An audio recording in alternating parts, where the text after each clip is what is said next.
Speaking at the Gender and Inclusion Summit was the first interaction I had with the summit. So at first, before I spoke, I was like, oh my God, what am I even going to say?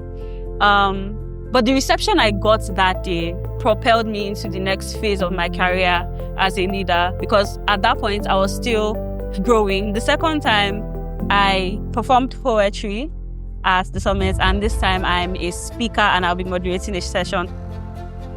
So if we're talking about knowledge, I feel like it's something that is almost unquantifiable for me, having attended 3, and I've learned so much on youth leadership, especially for young girls, because a lot of people talk about the issue of young girls and we almost act like the issue has gotten to a point where we still don't need affirmative action for women or girls. Young people get into places of leadership, but young people are still excluded.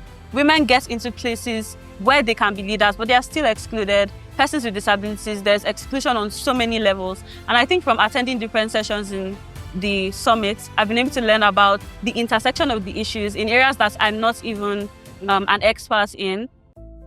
I started my own initiative end of last year called Movement Beyond Walls to address the inclusion gap between persons with and without disabilities. So starting Movement Beyond Walls was something that came from that gap, seeing that persons with and without disabilities were not really engaging on a heart level. And I'm an artist, I'm a poet, right?